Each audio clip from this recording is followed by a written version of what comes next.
നമസ്കാരം. ആ നമസ്കാരം.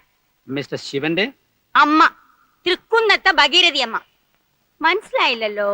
എനിക്ക് ശിവനെ ഒന്ന് കാണണം. അവൻ ഇവിടെ എവിടെയോ ഉണ്ടായിരുന്നല്ലോ. കാർത്തു, ആ ചുമന്ന മാരുതി കാർ അവിടെ കിടപ്പുണ്ടോ?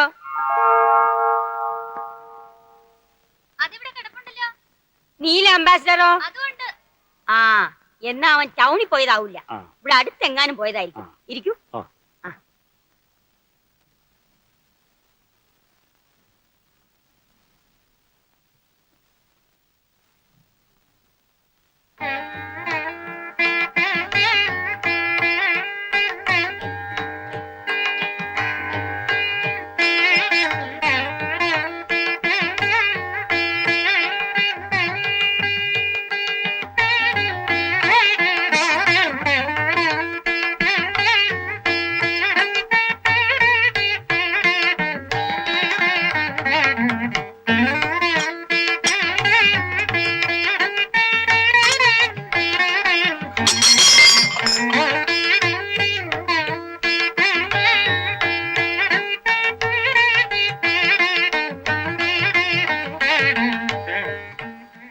കാപ്പുടിക്കാം.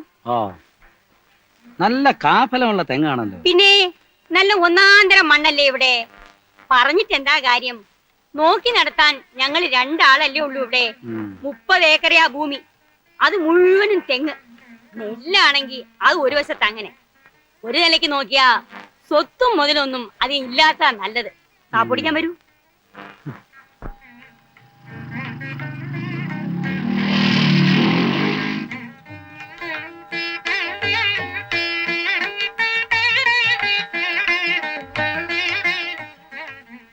രമയുടെ ചേട്ടനല്ലേ? ബാങ്കിൽ വെച്ചൊരിക്കാൻ കണ്ടിട്ടുണ്ട്. വരൂ, അകത്തിരിക്കാം. അമ്മേ,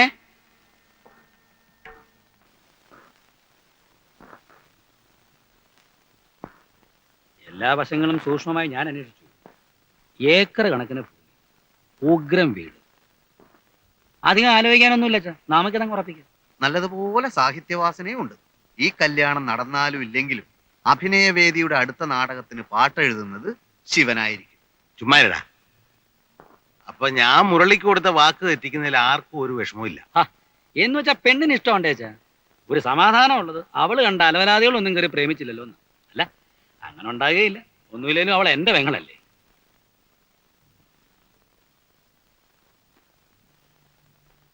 എന്നാലും നമ്മൾ മനസ്സിലൊന്ന് ഉറപ്പിച്ചിട്ട്. അച്ഛാ, മുരളിയുടെ കാര്യം ആലോചിക്കുമ്പോ എല്ലാവർക്കും വിഷമമുണ്ട്. പക്ഷെ അവക്ക് ഇത് തന്നെ മതി എന്ന് പറയുമ്പോ പ്രായക്കുറവിന്റെ അടുത്തിയാട്ടത്തിൽ പെൺകുട്ടികൾ അതൊക്കെ പറയും. നമ്മൾ വേണം മനസ്സിലാക്കി കൊടുക്കാൻ. ഇതങ്ങനെ മനസ്സിലാക്കി കൊടുക്കാൻ പറ്റുകയല്ല. പ്രേമത്തിന് കണ്ടില്ലെന്ന് അച്ഛൻ അറിഞ്ഞൂടെ? അത് ശരിയാ. ചുവരെടുത്ത്, ഒളിച്ചോട്ടം, ആത്മഹത്യ, എതിർക്കാൻ പോയ ഇതൊക്കെ ആയിരിക്കും ഫലം. അതുകൊണ്ട് നമുക്കിത് എതിർക്കണ്ട അച്ഛാ. നീ എന്താ ഒന്നും മിണ്ടാതിരിക്കുന്നേ? എനിക്കൊന്നും അറിഞ്ഞൂടാ. നിങ്ങളൊക്കെ എന്ത് തീരുമാനിക്കുന്നു അതെനിക്കും സമ്മതാ.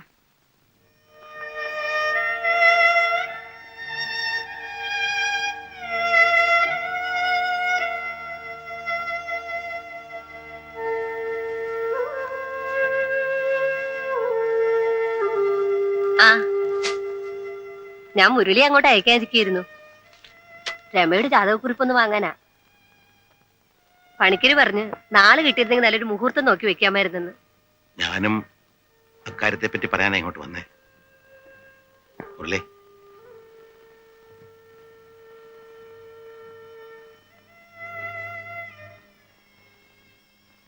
മക്കള് വളരുമ്പോ അച്ഛനമ്മമാർക്ക് ഒരുപാട് പ്രതീക്ഷകളുണ്ടാവും. അവരതിന് വില കൽപ്പിക്കാണ്ടാവുമ്പോ മനസ്സ് വിഷമിക്കും. അങ്ങനെ ഒരു അവസ്ഥയിലാണ് ഇപ്പൊ ഞാൻ. പെൺകുട്ടിയായിട്ട് എനിക്ക് രമ മാത്രമേ ഉള്ളൂ. അതുകൊണ്ട് അവളെ ഞാൻ കുറച്ചധികം ലാളിച്ചു. സ്വന്തമായ ഒരു തീരുമാനം എടുക്കാനുള്ള തൻ്റെ ഇടം അവക്കുണ്ടായത് ഞാൻ മനസ്സിലാക്കിയില്ല. മുരളി ക്ഷമിക്കണം. അവള് ഒരാളെ ഇഷ്ടപ്പെടുന്നുണ്ടത്രേ. ഞാൻ ഊഹിച്ചു. അടിച്ചും ശാസിച്ചും മക്കളുടെ മനസ്സ് മാറ്റിയെടുക്കാൻ എനിക്കറിയില്ല മുരളി. ശങ്കരേട്ടൻ വിഷമിക്കുന്ന എന്തിനാ? സാരമില്ല. അല്ലെങ്കിൽ തന്നെ ഞാനാകെ കൺഫ്യൂഷനിലായിരുന്നു. ചെറുപ്പം മുതലേ ശങ്കരേട്ട, അമ്മണിയെടുത്ത് എന്നൊക്കെ വിളിച്ച് ശീലിച്ചിട്ട് ഇങ്ങനൊരു ബന്ധം ആവുകയാണെങ്കിൽ എന്ത് വിളിക്കും എന്നൊക്കെയുള്ള ഒരു പ്രശ്നം. ഏതായാലും അത് ഒഴിവായി കിട്ടിയല്ലോ. പണ്ട് ഇങ്ങനൊരു ബന്ധത്തെക്കുറിച്ച് തമാശയായിട്ട് പറയുമ്പോഴൊക്കെ ഞാൻ കേശവൻകുട്ടിയോട് പറയും താൻ വാക്ക് മാറുമെന്ന്. ഇപ്പൊ വാക്ക് മാറിയത് ഞാനാ. വിട്ടുകള ശങ്കരേട്ട, അതൊന്നും പ്രശ്നമാക്കണ്ട. പിന്നെ അച്ഛനും ശങ്കരേട്ടനും കൂടി പറഞ്ഞ കാര്യം ഇനിയും വേണമെങ്കിൽ നടത്താം. നിങ്ങളുടെ സ്റ്റാറ്റസിന് കുറവാകുമെന്ന് കരുതിയിട്ടാ. പ്രേമന് ഇഷ്ടമാവുമെങ്കിൽ ഇന്ദുവിന് വിവാഹം കഴിക്കാം. അവൻ ഒരു നാടകക്കാരനല്ലേ, സ്ഥിരമായിട്ടൊരു വരുമാനം ഇല്ലാതെ. അതിനെന്താ, ഇനി അതുണ്ടാവില്ലെന്ന് പറയാൻ പറ്റില്ലല്ലോ. പ്രേമനെ മാത്രമല്ല, ശങ്കരേട്ടൻ, ആ കുടുംബം, ബന്ധം, അത്രയും ഞാൻ നോക്കിയുള്ളൂ. പ്രേമന് സമ്മതമാണോ എന്ന് അന്വേഷിക്കൂ. ഇന്ദുവിന് ഇഷ്ടമാകും. അവളെ അധികം ലാളിക്കാതെ വളർത്തിയത്. ഇഷ്ടക്കേടുണ്ടായിട്ടല്ല, പക്ഷെ ഇത്ര പെട്ടെന്നൊരു കല്യാണം. ഇപ്പൊ തന്നെ പോയി കെട്ടണ്ട. ഉറപ്പ് കഴിഞ്ഞ് നിശ്ചയിച്ച് മുഹൂർത്തം കണ്ടുവച്ച്. അതല്ല, സിനിമാക്കാരെപ്പോഴാ വിളിക്കാന്നറിയില്ല. ഞാൻ പെണ്ണ് കെട്ടിയവനാണെന്ന് നാനയിലോ ചലച്ചിത്രത്തിലോ മറ്റോ ന്യൂസ് വന്നാല് എന്റെ ഇമേജ് ഇടിയും. സ്ത്രീ ഓഡിയൻസിന്റെ ഇടയ്ക്ക് എന്റെ മാർക്കറ്റ് പൊളിയും. ഡേയ്, ഇവൻ വിഡ്ഢിയാന്ന് ഞാൻ പറയുമ്പോ നീ വിശ്വസിക്കാറില്ലല്ലോ. ഇപ്പൊ എന്ത് തോന്നുന്നു? ദൈവകൃപ കൊണ്ട് ഒരു സിനിമാക്കാരനും ഒരു കാലത്തും എന്റെ നിന്നെ വിളിക്കുകയില്ല, അതെനിക്ക് ഉറപ്പാ. ചിലപ്പോ വിളിക്കുമായിരിക്കും. ആ എടാ, സ്ഥിര വരുമാനമില്ലാത്ത നിന്റെ കൂടെ പെണ്ണെ അയക്കുന്നതിന് ആ വീട്ടുകാർക്ക് സ്തുതി പറയണം. നാടക ലോകത്ത് എനിക്കുള്ള പേര് ചേട്ടൻ അറിയില്ലേലും അവർക്കറിയാം. ഞങ്ങളുടെ വയലേലകളിൽ കിളികൾ പാടുന്നു എന്ന നാടകത്തിന്റെ വീഡിയോ കാസറ്റ് ദുബായിൽ ഇറങ്ങി. അത് അവനും കണ്ടിരിക്കും, ചുമ്മാ അതൊന്നും അല്ല. ആവശ്യമില്ലാത്ത കാര്യങ്ങൾ പറഞ്ഞപ്പോ സമയം കളയണ്ട. പ്രേമന് ഇന്ദുവിന് ഇഷ്ടമാണോ അല്ലയോ? ആ എടാ, 2 കല്യാണം ഒരുമിച്ച് നടത്തിയാൽ ചെലവ് അത്രയും കുറയും. അതുകൊണ്ടാ. അതല്ല സിനിമയിലെ ചാൻസ്. മണ്ണാൻ കട്ടി ഒന്ന് പോടാടും. ചേട്ടൻ ചൂടായിട്ട് കാര്യമൊന്നുമില്ല.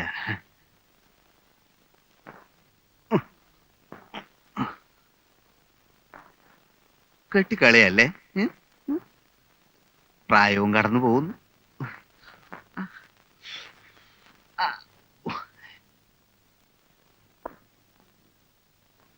എങ്ങനുണ്ട്? രമയ്ക്ക് സ്വർണം വാങ്ങിക്കാൻ പ്രോബ്ലം വേണ്ടെന്ന് കാശെടുക്കണം എന്ന് അച്ഛൻ.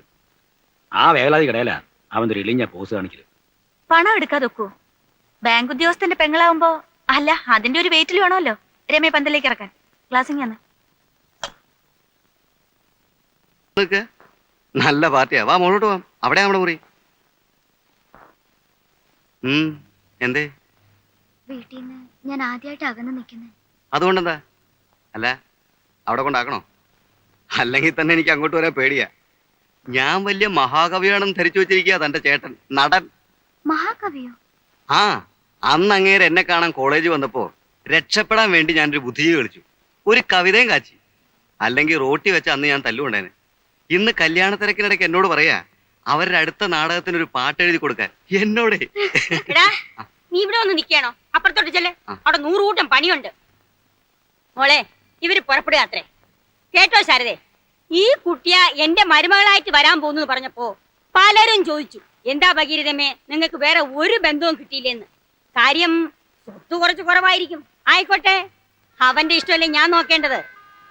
ആഭരണങ്ങളില്ലെന്നോ ഒരു ഡ്രൈവറുടെ മോളാണെന്നോ ഇതൊന്നും ഞാൻ നോക്കില്ല. ജഡ്ജി ശിവദാസ മേനോന്റെ മോള് മാലതിയുടെ ആലോചന വന്നതാ. അവരാണെങ്കിൽ നമ്മുടെ തരാതരക്കാരാ. പക്ഷെ ഞാൻ പറഞ്ഞു പറ്റില്ലെന്ന്. പാവപ്പെട്ട വീട്ടിലെ കുട്ടിയാകുമ്പോ ഒന്നുമില്ലെങ്കിലും അടുക്കള പണിയെങ്കിലും അറിയാലോ. വാ വരട്ടെ വരട്ടെ.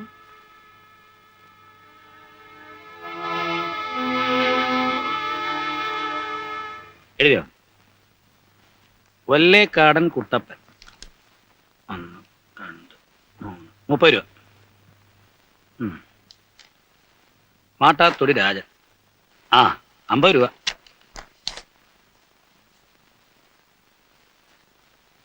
കുന്നുംപുറത്ത് കൃഷ്ണൻകുട്ടി 25 രൂപ. കുന്നുംപുറത്തുകാര് 25 രൂപയെ തന്നുള്ളൂ. അവന്റെ പെങ്ങളുടെ കല്യാണത്തിന് നമ്മൾ 25 കൊടുത്തുള്ളൂ എന്ന് പറഞ്ഞാൽ അവരുടെ കല്യാണത്തിനോട് ഗോവു മാത്രമേ പോയുള്ളൂ. ഇത് കുന്നുംപുറത്ത് 3 പേരെ വന്ന് മിഷ്ടാനം ഉണ്ടേച്ചു പോയത്. കല്യാണ തിരക്കിനിടയ്ക്ക് നീ അത് നോക്കിയോ? നോക്കാതെ പറ്റില്ല അച്ഛാ. Vishu A happy married life ഒന്നൊരു ആശംസ കാഴ്ചയാലൊന്നും കല്യാണത്തിന് നടക്കുകയില്ല. ഓണം കൊണ്ട് കാര്യമാറായി. എനിക്ക് ഉറക്കം വരുന്നു. അവൻ പോയി കിടന്ന് ഉറങ്ങിട്ടാ ഉണ്ണി. പ്രേമ നീ പോ. എന്ന് പറഞ്ഞാൽ അങ്ങനെ അവന് കണക്കറിയണ്ടേ? എനിക്കൊന്നും അറിയണ്ട. എടാ ഗോപു, നീ ഇരുന്ന് എഴുത്. വേണ്ട, ഞാൻ എഴുതാം. നീ വരുത്ത് പഠിക്കടാ. വേണ്ട, ആരും സഹായിക്കണ്ട, ഞാൻ തന്നെ എഴുതിക്കോളാം. വീട്ടിലായാലും ബാങ്കിലായാലും കണക്കെടുത്ത് നമ്മുടെ അവിടെ തന്നെ. ഒന്നുമില്ലേ?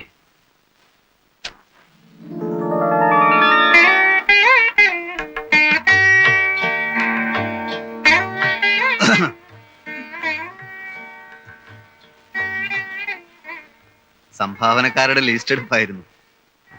പണത്തിന്റെ കണക്ക് തലേ കയറിയ മനുഷ്യന്റെ വിവേകം നശിക്കും. ഉണ്ണിയേട്ടന്റെ കണ്ണില് ലോകം മൊത്തം ഒരു ബാങ്കാ, വേൾഡ് ബാങ്ക്. വല്ല നാടകത്തിലോ മറ്റോ ആയിരുന്നെങ്കിൽ ഇതുപോലൊരു രംഗത്ത് എടോ നിഷ്ഠുര കാപാലിക ഇന്നെന്റെ ആദ്യ രാത്രിയാണ്, തന്റെ പണക്കണക്ക് പോയി തൊലയട്ടെ എന്നൊരു ഡയലോഗ് കാച്ചാമായിരുന്നു. പഴങ്ങളുടെ തട്ടവിടെ ആപ്പിളും ഓറഞ്ചും ഒക്കെ അങ്ങനെയാണല്ലോ രീതി. പിന്നെ ഒരു ഗ്ലാസ് പാല്. സിനിമയിലൊക്കെ ആദ്യ രാത്രി തുടങ്ങി കണ്ടിട്ടുള്ളത് ഇതൊക്കെ നല്ലോണം ഭക്ഷിച്ചോണ്ടാ. പാലുണ്ടായിരുന്നു, തണുത്തു തുടങ്ങിയപ്പോ ഞാൻ കുടിച്ചു. ഓ, അപ്പൊ ദൈവത്തിനുള്ളത് പൂജാരി വിഴുങ്ങി. കുഴപ്പമില്ല, തൽക്കാലം ഈ ദൈവം ശപിക്കുന്നില്ല. മാത്രമല്ല വരം വല്ലവും വേണേ ചോദിക്കുകയും ആവാം. ഒടുവിൽ പറഞ്ഞത് കാര്യമായിട്ടാ. ഇഷ്ടാനിഷ്ടങ്ങളൊക്കെ ഇന്ദുവിന് തുറന്നു പറയാം. എന്നാ പറയട്ടെ? തീർച്ചയായും. നാടകത്തിൽ അഭിനയിക്കുന്ന എനിക്ക് ഇഷ്ടമല്ല. ഞാനോ?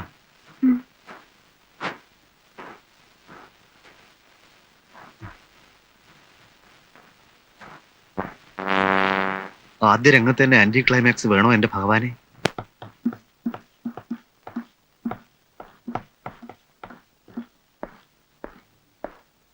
അമ്മേ, ഞങ്ങളൊരു സിനിമയ്ക്ക് പോവാ. ഏ? സിനിമയ്ക്ക്. സിനിമയ്ക്കോ?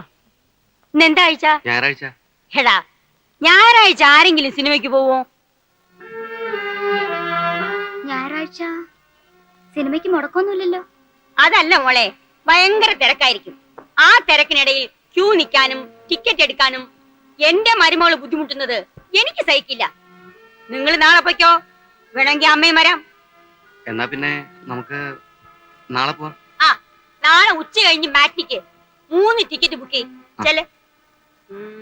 ജ്ഞാനത്തിൽ ആയവർ തൻ ഗുണത്തിൽ മറഞ്ഞ ഈ ശക്തിയെ അങ്ങ് കണ്ടാൽ.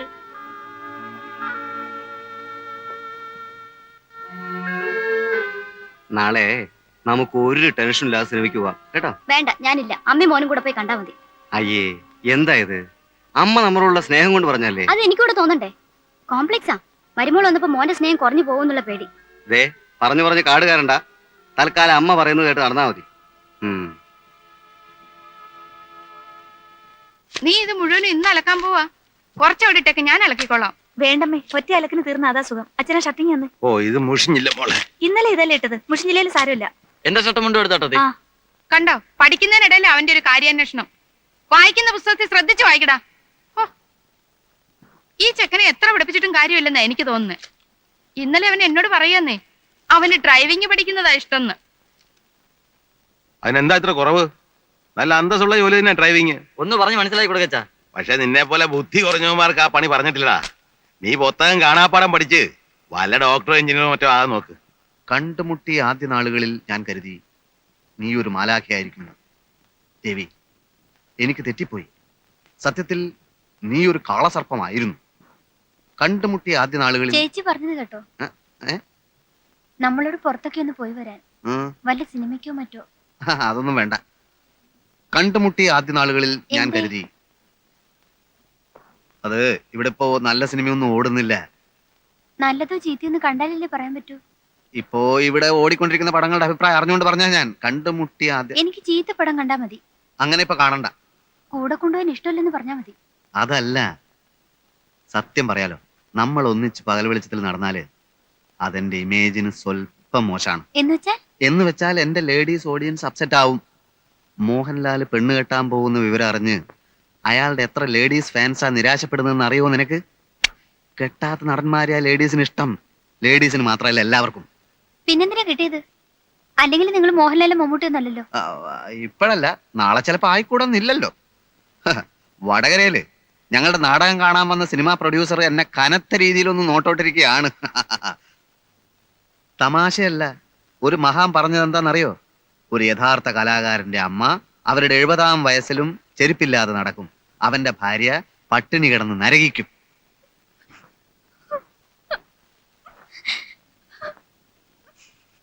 ഇന്ന് ഒരു ദിവസത്തേക്ക് ഈ തത്വമൊക്കെ മറക്കാം. മുഖം വീർപ്പിക്കണ്ട. ഉച്ച കഴിഞ്ഞിറങ്ങാം. ഒരു കറക്കം, ഒരു മാറ്റിനി. ചെല്ലു, ഒരു ചായ ഇട്ടുകൊണ്ടുവാ. ചെല്ലാൻ. കണ്ടുമുട്ടിയ ആദ്യ നാളുകളിൽ ഞാൻ കരുതി നീ ഒരു മാലാഖയായിരിക്കുമെന്ന്.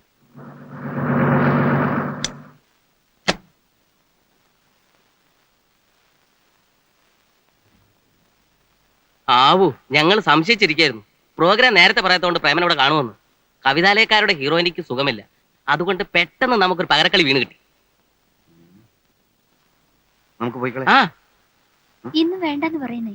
അത് പറ്റില്ല. ആ മഹാൻ കലാകാരന്മാരെ പറ്റി പറഞ്ഞ ഓർമ്മയുണ്ടല്ലോ. ഒരു യഥാർത്ഥ കലാകാരന്റെ ഭാര്യക്ക് ഇതുപോലുള്ള പല ദുർഘട ഘട്ടങ്ങളെയും അതിജീവിക്കേണ്ടതായിട്ടുണ്ട്. പരീക്ഷണമാണ് കുട്ടി, പരീക്ഷണമാണ്.